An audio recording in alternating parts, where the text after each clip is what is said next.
दोस्तों पीएम किसान सम्मान निधि योजना का आपका भी फॉर्म रिजेक्ट हो जाता है, रिजेक्ट बाई स्टेट आता है या रिजेक्ट बाई डिस्ट्रिक्ट आता है।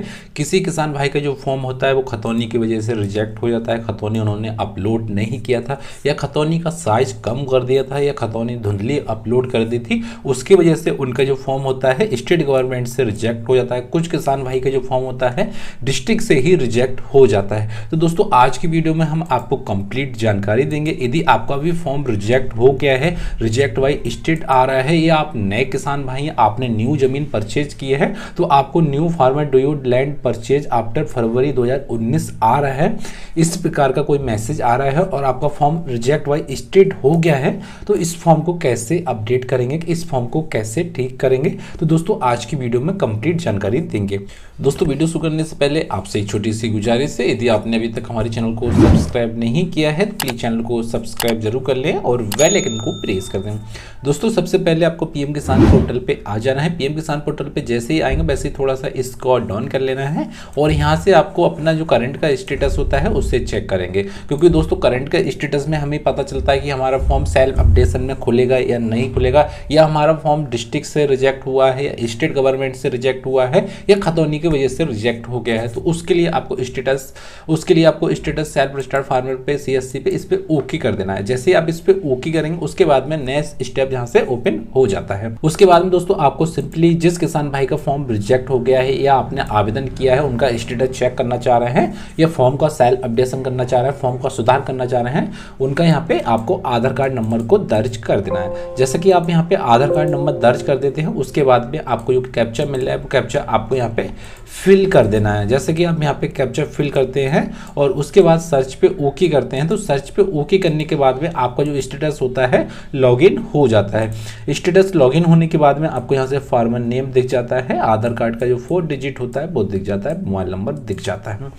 और उसके नीचे आपको अकाउंट नंबर भी दिख जाता है। यदि दोस्तों आपका अकाउंट नंबर नहीं दिख रहा है, IFSC कोड नहीं आ रहा है, तो दोस्तों आपको टेंशन लेने की जरूरत नहीं है, आपको किसी प्रकार की कोई भी समस्या नहीं है दोस्तों, ठीक है। क्योंकि दोस्तों जो फॉर्म 2019 में आवेदन किए थे या 2020 में आवेदन किए थे, 2021 में फॉर्म आवेदन किए थे, उस समय अकाउंट नंबर अटैच हो रहा था, फिलहाल अभी अटैच नहीं हो रहा दोस्तों, ठीक है।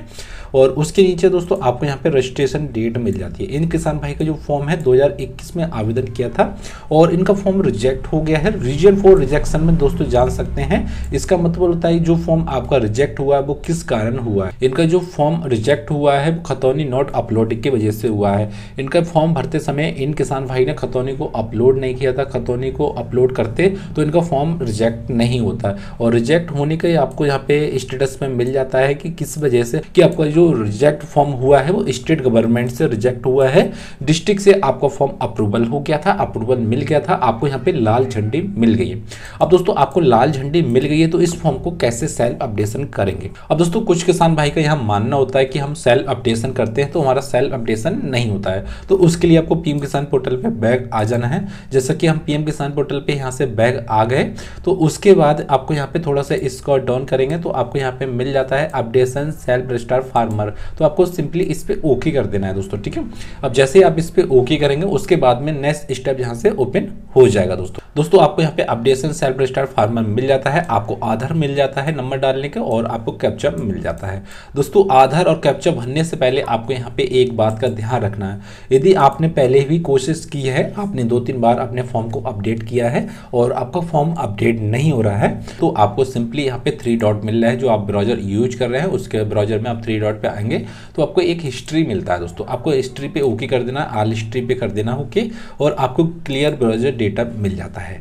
इस क्लियर ब्राउजर डेटा से जो होता है कि दोस्तों आपने जितने भी प्रयास किए होंगे, सेल्फ अपडेशन किया हुआ, आपका साइट बैक हो जाती है, साइट आपको फॉर्म सबमिट नहीं होता है या आपका फाइल का कोई एरर आ जाता है, वो आपको एरर देखने को नहीं मिलता है, तो सिंपली आपको आइल टाइम का मार सकते हैं, आपको क्लियर डेटा इस पे ओके कर दें। जैसे आप क्लियर डेटा इस पे ओके करते हैं फिर से आप पीएम किसान पोर्टल पे जाएंगे और फिर से पीएम किसान पोर्टल पे जाने के बाद में आपको यहाँ पे अपना जो आधार कार्ड नंबर होता है उससे दर्ज कर देंगे, आपको सेल्फ अपडेशन मिल जाता है, अपडेशन सेल्फ स्टार मिल जाता है।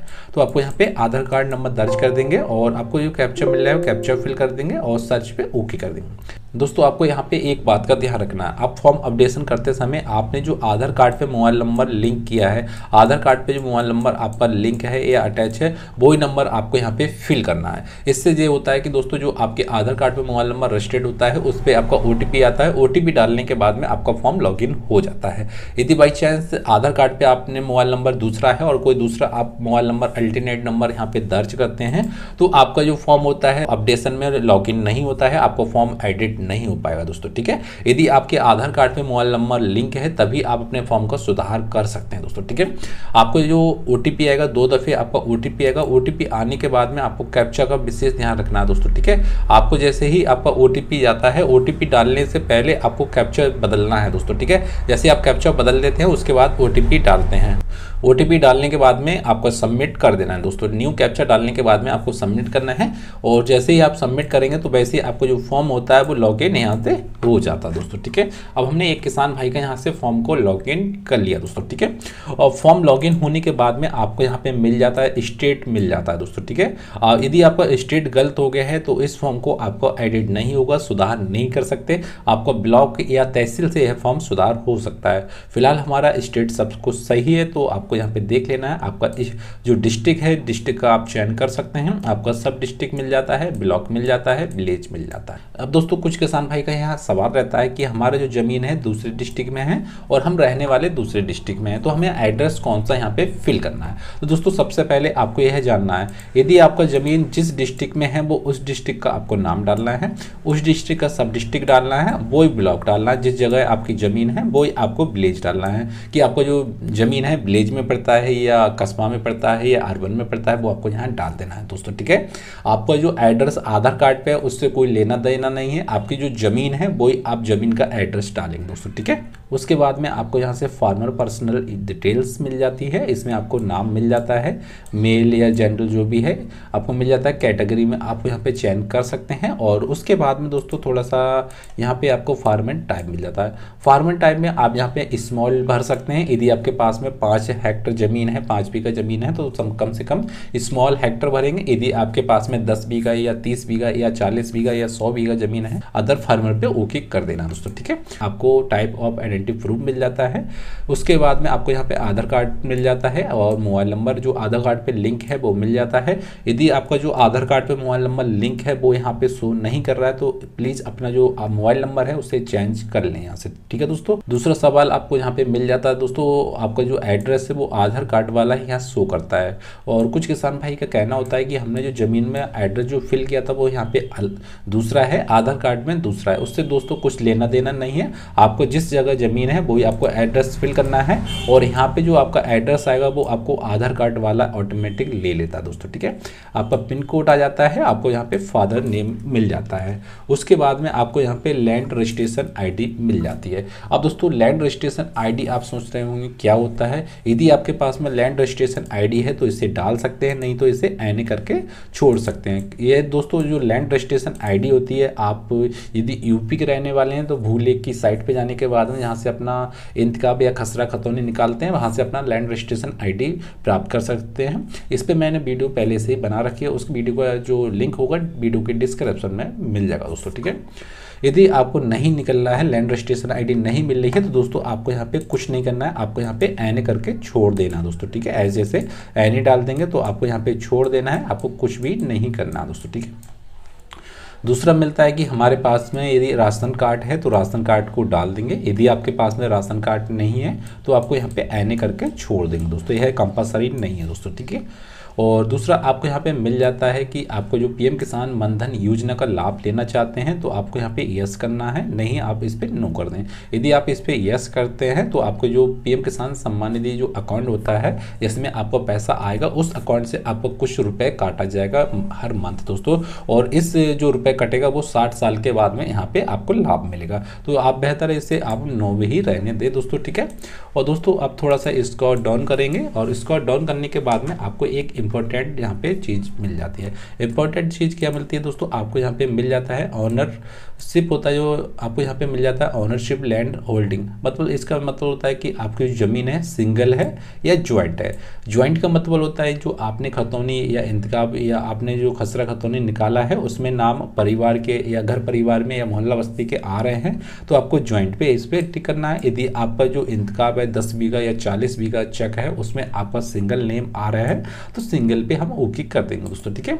तो उसके बाद में आप ओके करने के बाद में आपको यहाँ पे मिल जाता है ऐड का दोस्तों, ठीक है। यदि आप इस पे ऐड पे ओके करेंगे तभी आपको जो जमीन का जो यहाँ होता है रकबा ऐड कर सकते हैं। तो सिंपली आपको इस पे ऐड पे ओके कर देना है दोस्तों। जैसे ही आप ऐड पे ओके करते हैं तो ओके करने के बाद में आपको यहाँ पे एक खाता संख्या मिल जाता है। खाता संख्या का जो आपके इंतखाब होता है वो ऐसे इस प्रकार का होगा, 00 से स्टार्ट होगा या 30 से स्टार्ट होगा, ऐसा खाता संख्या आपको यहाँ पे मिल जाता है दोस्तों, ठीक है। मैंने पहले ही इसे दर्ज कर दिया है, आपको समझाना है खाली। और आपको एक खसरा संख्या मिल जाता है। खसरा संख्या दोस्तों आपको इस प्रकार का यहाँ पे डालना है, जो खसरा संख्या होता है वो आपको यहाँ पे डालना है। और आपको एरिया हेक्टर मिल जाता है। एरिया हेक्टर का मतलब होता है कि जो आपके पास में ज़मीन कितनी है। अब दोस्तों यहाँ पे कुछ किसान भाई गलत कर देते हैं। गलत क्या कर देते हैं, जो आपने इंतखाब लगाया है वो ज़मीन आपको यहाँ पे फिल करना है दोस्तों, ठीक है। अब कुछ किसान भाई क्या करते हैं, वो अपनी सभी ज़मीन यहाँ पे फिल कर देते हैं। मान के चलो आपका जो एक इंतखाब में जो ज़मीन है वो करीब आपका 1 हेक्टर मतलब आपका 1 बीघा या 2 बीघा पड़ रही है, वैसे ही आपको यहाँ पे फिल करना है जैसे ऐसे किया है दोस्तों, ठीक है। यदि आपका एक इंतखाब में आपका 4 बीघा या 10 बीघा 30 बीघा पड़ रही है वो आपको यहाँ पे फिल करना। जो भी आप इसमें इंतखाब या खतौनी को लगाएंगे उसमें जो ज़मीन है आपको उसी अनुसार अपना हिस्सा, जिस हिस्से में आपका जो ज़मीन है उसी इस प्रकार से आपको यहाँ पे दर्ज कर देना है दोस्तों, ठीक है। मान के चलो दोस्तों आपके 2 भाई हैं और आपके पास में 2-3 इंतखाब हैं और एक इंतखाब में 10 बीघा ज़मीन है और उसमें 2 हिस्सेदार हैं, 2 भाई हैं, तो आपके पास में 5 बीघा ज़मीन पड़ी। तो आपको यहाँ पे 5 बीघा का ज़मीन का हिसाब आपको यहाँ पे डाल देना दोस्तों, ठीक है। और जैसे आप यहाँ पे डाल देते हैं, यदि आपको ज़्यादा कन्फ्यूजन हो रही है, आपको कुछ समझ में नहीं आ रहा है, जैसे आपके 5 बीघा ज़मीन है या 2 बीघा ज़मीन है या 1 बीघा ज़मीन है, तो इसका हेक्टर हम कैसे निकालते हैं, तो दोस्तों सिंपली आपको यहाँ पे देख लेना है। यदि जो 1 बीघा ज़मीन है वो आपको यहाँ पे डाल देना है 0.097 डाल सकते हैं। जैसे 5 बीघा बनता है तो आपको यहाँ पे 4.227 ऐसे लिख सकते हैं, तो आपका 5 बीघा हेक्टर हो जाता है। इसी प्रकार आपको यहाँ पे एरिया हेक्टर को आपको डाल देना है दोस्तों। यहाँ पे एक समस्या आती है कि आपको जो ज़मीन है 2019 से पहले खरीदी गई है 2019 के बाद में। अब दोस्तों यहाँ पे कुछ किसान भाई गलत कर देते हैं, जैसा कि यदि आपने 2019 के बाद में आफ्टर कर दिया है तो आपका 100% फॉर्म जो होता है वो रिजेक्ट हो जाएगा। क्योंकि दोस्तों जो पीएम किसान सम्मान निधि के जो पात्र किसान हैं वो 2019 से पहले ज़मीन के हैं। यदि आपके पास में 2019 के बाद ज़मीन आई है और आपने आफ्टर कर दिया है तो आपका फॉर्म 100% रिजेक्ट हो जाता है। क्योंकि दोस्तों कुछ ये ज़मीन होती है हमारे पिताजी या दादा या नानी या विरासत में जो ज़मीन मिलती है तो उसका जो हम करेंगे बिफोर करेंगे दोस्तों, ठीक है। 2019 से पहले हमारी ज़मीन थी, दादलाती ज़मीन थी, हमारे दादा या पिताजी या नाना या नानी के नाम पे थी, वो ज़मीन हम बिफोर करते हैं दोस्तों, ठीक है। अब जैसे ही आप बिफोर करेंगे तो आपको यहाँ पे जो जमीन का पीएम किसान सम्मान निधि योजना का आप पात्र किसान हो जाते हैं। यदि दोस्तों आपने न्यू जमीन परचेज की है, खरीदी है, 2021 में खरीदी, 2023 में खरीदी, तो आपको कौन सी डेट डालना है, तो दोस्तों सिंपली आपको जो डेट है वो आपको बिफोर डालना है दोस्तों, ठीक है दोस्तों। यदि आप आफ्टर डाल देते हैं तो आपका फॉर्म 100% पहले रिजेक्ट हो जाता है, तो आपको बिफोर डालेंगे तो इसमें आपको जो फॉर्म का अप्रूवल होने के चांसेस बढ़ जाते हैं दोस्तों, ठीक है। तो उसके बाद में जैसे ही आप इस पे टिक कर देंगे, B4 पे टिक कर देंगे, तो उसके बाद में आपको यहाँ पे लैंड ट्रांसफ़र डिटेल मिल जाता है। लैंड ट्रांसफ़र डिटेल का मतलब होता है कि आपने जो ज़मीन है परचेज की है तो खरीदी है तो परचेज डालेंगे। यदि आपके पिताजी के नाम पे ज़मीन आई है तो आपको फादर एंड डेथ डालना है। यदि आपके हस्बैंड के नाम पे आई तो हस्बैंड डाल देना है। यदि आपकी जो ज़मीन है दादा या नानी के नाम से आपको मिली है, विरासत पे मिली है, तो वो आपको यहाँ पे चुन लेना है। यदि आपके पिताजी पहले ही एक्सपायर हो गए हैं या दादाजी एक्सपायर हो गए हैं या नाना जी एक्सपायर हो गए हैं, वो ज़मीन आपको विरासत पे मिली है और आपको कुछ समझ में नहीं आ रहा है, तो दोस्तों आपको सिंपल यहाँ पे परचेज ऑफ लैंड कर देना दोस्तों, ठीक है। आपको कोई ज़्यादा सोचने की ज़रूरत नहीं है, क्योंकि दोस्तों जो इंसान दोस्तों 2015 या 2013 या 2012 में एक्सपायर हो गए थे, उनका आधार कार्ड नहीं बना है। यदि उस पर आप क्लिक करेंगे, आधार कार्ड नंबर डालेंगे, गलत भी डाल देंगे, तो यह फॉर्म बाद में रिजेक्ट हो जाता है। तो सिंपली आप परचेज ऑफ लैंड पे यहाँ पे ओके कर सकते हैं दोस्तों, ठीक है।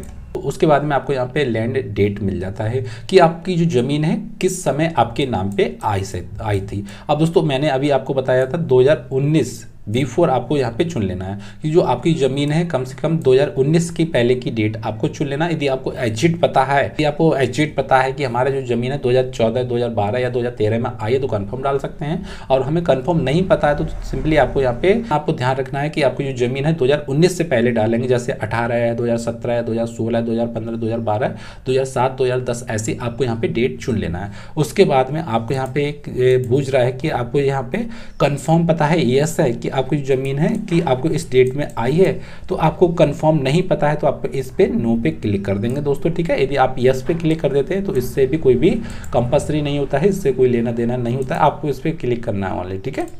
अब दोस्तों यहाँ पे एक सवाल रहता है किसान भाई का जो अपलोड सपोर्टिंग डॉक्यूमेंट करते हैं। अब दोस्तों यहाँ पे कुछ किसान भाई यह गलती कर देते हैं, फॉर्म को अपलोड करते हैं, खतौनी को अपलोड करते हैं, तो उनका जो फॉर्म होता है खतौनी की वजह से रिजेक्ट हो जाता है, साइट बैक हो जाती है। अब दोस्तों इतना आपको ध्यान रखना है कि फॉर्म का जो साइज है हम कैसे बनाएं, साइज हम मेंटेन कैसे करें, तो उसके लिए भी आपको यहाँ पे मैंने एक खतौनी का एक साइज बना के रखा है। जैसा कि कुछ किसान भाई यह गलती करते हैं, जैसा कि मैंने एक किसान भाई का जो गलती है वो इन किसान भाई ने जो खतौनी का साइज है वो कम बनाया था। जैसा कि इन किसान भाई का हम देख रहे हैं, इनका जो साइज है 38 KB बना दिया है दोस्तों, ठीक है।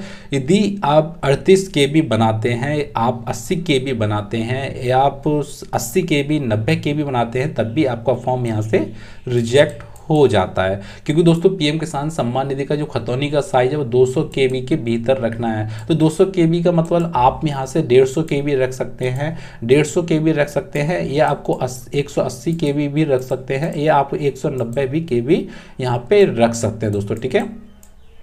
तो आपको यहाँ पे सिंपल ध्यान रखना है, यदि आप यहाँ पे जो केवी का साइज है वो कम रखते हैं तो आपका जो खतौनी होता है वो धुंधला आएगा, और धुंधले की वजह से आपका फॉर्म यहाँ पे रिजेक्ट हो जाता है। तो रिजेक्ट फॉर्म हो जाएगा तो आपको प्रॉब्लम होने लगती है। तो आपको जब भी आप अपना खतौनी का साइज बनाए तो आपको यहाँ पे चेक कर लेना है, प्रॉपर्टीज में आके यहाँ से चेक कर लेना है कि हमारा कितना साइज बना है। और साइज का जो फॉर्मेट होता है दोस्तों, आपको जो PDF रखना है दोस्तों, आपको यहाँ पे ध्यान रख लेना है, आपको जो PDF आना चाहिए। इस PDF यदि आप मोबाइल से जैसे कैमरा से आप फोटो खींच रहे हैं, आपका PDF नहीं बनना है, तो आप अपना जो ब्राउज़र होता है उसमें ओके करेंगे। ब्राउज़र में ओके करने के बाद में कोई भी ब्राउज़र ओपन कर लेंगे, कोई यहाँ से अपना ब्राउज़र ओपन कर लेंगे। यहाँ से ब्राउज़र ओपन करने के बाद में आपको यहाँ पे डाल देना है सिंपली JPG टू PDF। जैसे ही आप JPG टू PDF डालेंगे, निरे आपको यहाँ पे PDF में कन्वर्ट करने वाले आपको ऑप्शन मिल जाता है। तो सिंपली आपको यहाँ पे JPG to PDF convert to JPG image मिल जाए, तो इस पर आपको सिंपली ओके कर देना है। यहाँ से अपना जो PDF का हम फॉर्मेट बना लेंगे। तो सिंपली आपको यहाँ पे JPG PDF मिल रहा है तो इस पर आपको ओके कर देना है। जैसे ही आप इस पर ओके करेंगे तो अपलोड फाइल पे यहाँ पे मिल जाता है। तो जैसे ही आप यहाँ से अपलोड मान के चलो, हमारा जो फॉर्मेट है हमें उसे PDF फाइल बनाना है, तो एग्जाम्पल के लिए हम यहाँ से ले लेते हैं और यहाँ से हमने इसे कन्वर्ट कर दिया। कन्वर्ट करने के बाद में आप यहाँ पे इस पे ओके करेंगे, और ओके करने के बाद में आपका जो PDF है वो फॉर्मेट यहाँ से तैयार हो चुका है। अब दोस्तों आपको यहाँ पे ध्यान रखना है कि यह फॉर्मेट का जो साइज है 353 KB हो रहा है। तो आपको पहले से इस फॉर्मेट का JPG हम जब अपलोड करेंगे तो उसका जो साइज होता है पहले से हम यहाँ से कम कर लेंगे। जैसे कि इनका जो साइज है 400 KB आ रहा है, तो यहाँ पे पहले से हम 150 KB या 180 KB का यहाँ पे रख लेंगे, तो आगे हमारा जो PDF बनेगा वो कम का बन जाएगा दोस्तों, ठीक है। जैसे हम PDF बना लेते हैं तो उसके बाद में हमारा जो PDF होता है चूज फाइल पे जाने के बाद में यहाँ से अपलोड कर लेते हैं। यदि आप खतौनी अपलोड कर रहे हैं और आप उस खतौनी में नाम जो है उल्टा सीधा है, जैसे आप इसमें देख रहे हैं मैंने रीनेम कर दिया है, जैसे कि आप रीनेम कर देंगे तो उसका जो उल्टा सीधा नाम नहीं आता। नाम को कैसे करेंगे रीनेम, तो उसके लिए आपको यहाँ पे जाना है, आपको रीनेम पे ओके करना है। आप यहाँ से नाम डाल सकते हैं जिस बंदे का आपको नाम यहाँ पे दर्ज कर रहे हैं, तो आपको यहाँ पे डाल देना है, जो भी नाम है वो आप यहाँ से डाल सकते हैं। जैसे मैंने डाल दिया है उसे ओके कर देंगे, तो आपको जो इसमें अपलोड करेंगे तो आपको कोई भी एरर नहीं आता। उसके बाद में जैसे ही आप यहाँ से चूज फाइल करेंगे, अपलोड करेंगे, सेव पे ओके करेंगे, और सेव पे ओके करने के बाद में आपका एक ही बार में फॉर्म यहाँ से अपलोड हो जाता है। और अपलोड होने के बाद में आपको यहाँ से एक रजिस्ट्रेशन नंबर मिल जाता है। उस रजिस्ट्रेशन नंबर को आप यहाँ से कॉपी कर लेंगे, उसका स्क्रीनशॉट ले लेंगे। दोस्तों कुछ किसान भाई का यहाँ एक सवाल रहता है कि हमारा फॉर्म अपडेट हो गया, सेल्फ अपडेशन हो गया, हम फॉर्म को कहाँ जमा करें, फॉर्म किस विभाग में जमा करें। यदि दोस्तों आप यूपी के रहने वाले हैं तो आपका जो फॉर्म होगा कृषि विभाग में जमा होता है दोस्तों, ठीक है। आप यूपी के रहने वाले हैं तो आपका फॉर्म कृषि विभाग में जमा होगा। यदि आप अदर स्टेट के रहने वाले हैं तो आपका फॉर्म ब्लॉक में भी जमा हो जाता है और आपका तहसील में भी जमा हो जाता है। आपको यह देखना है कि जो पीएम किसान सम्मान निधि के कृषि विभाग के जो अधिकारी होते हैं, नोडल अधिकारी होते हैं, वो किस जगह बैठे हैं और वो आपको जमा कर देंगे। यदि आपको कहीं जाने की जरूरत नहीं है, परेशान हो रहे हैं, तो आपको एक सिंपल तरीका है, आप कुछ दिन का वेट करें। आपको 1 मंथ का वेट कर लेना है या 10 से 15 दिन का वेट कर लेना है। उसके बाद में आपके मोबाइल नंबर पे एक कॉल आता है कृषि विभाग की तरफ से, तो वो आपको बताएंगे कि आपको जो डॉक्यूमेंट है ब्लॉक स्तर पे जमा करना है या तहसील पे स्तर पे जमा करना है या कृषि विभाग में देना है, या आपको और भी कहीं डॉक्यूमेंट जमा करने को बोलते हैं, वो आपको वहाँ जमा कर देंगे दोस्तों, ठीक है। तो आपको यहाँ विशेष ध्यान रखना है। और जो भी आप डॉक्यूमेंट को जमा करें, जैसे कि यह रजिस्ट्रेशन है तो इसका आप जीरोस मतलब इसका 1-2 फोटो कॉपी को निकलवा लेंगे, तो इसका 1-2 सेट बना के रख लेंगे एडवांस, क्योंकि कोई अधिकारी हमसे लेने आता है तो हम उन्हें दे देते हैं। यदि आपको एक सेट जमा कर देते हैं, कोई डॉक्यूमेंट आपके पास में रहता है, तो आपको यहाँ से फॉर्म 100% अप्रूवल होने के चांसेस बढ़ जाते हैं। और अपडेट फॉर्म होने के बाद में हमने 1 मंथ या 2 मंथ के बाद में हम फॉर्म को देखते हैं कि हमारा फॉर्म अपडेट हुआ है या नहीं हुआ है। तो उसके लिए आपको यहाँ पे चले जाना है स्टेटस सेल्फ स्टार्ट फार्मर। तो सिंपली आपको वो ही है तरीका, आपको यहाँ पे इस पे ओके कर देना है। ओके करने के बाद में जिस किसान भाई का स्टेटस चेक करना चाह रहे हैं उनका आपको यहाँ पे आधार नंबर दर्ज करना है, कैप्चा करना है, सर्च पे ओके करना दोस्तों। क्योंकि दोस्तों यह वीडियो काफ़ी लंबा हो गया, इसलिए मैं तो कुछ इस वीडियो में थोड़ा सा विराम करने चाह रहा हूँ। और आपको यहाँ पे जो आपने फॉर्म को अपडेट किया है, अपडेट करने के बाद में आपको यहाँ जब फॉर्म अप्रूवल होता है, जैसा कि इनका जो फॉर्म अप्रूवल हुआ है वो आपको ये स्टेटस में मिल जाता है, farmer has already has been registered PM Kisan portal, इस प्रकार का मैसेज आता है। तो आपका ये फॉर्म 100% अप्रूवल हो गया है। आपको टेंशन लेने की जरूरत नहीं, आपको कुछ दिन का वेट करेंगे तो आपको ये रजिस्ट्रेशन नंबर भी प्राप्त हो जाता है। दोस्तों प्लीज़ चैनल को सब्सक्राइब जरूर कर लें, क्योंकि हम पीएम किसान सम्मान निधि के रिलेटिव वीडियो लाते रहते हैं कि आपका पैसा कब स्टॉप हो गया है, कि आपको पेमेंट नहीं मिला है। तो इसलिए आपको हमारा यूट्यूब चैनल को सब्सक्राइब कर लेना चाहिए। और यदि आपको वीडियो पसंद आए तो प्लीज़ चैनल को सब्सक्राइब करें और दोस्तों के साथ भी शेयर करें। दोस्तों फिर मिलते हैं अगली वीडियो में, उसके लिए दोस्तों जय हिंद, जय भारत दोस्तों।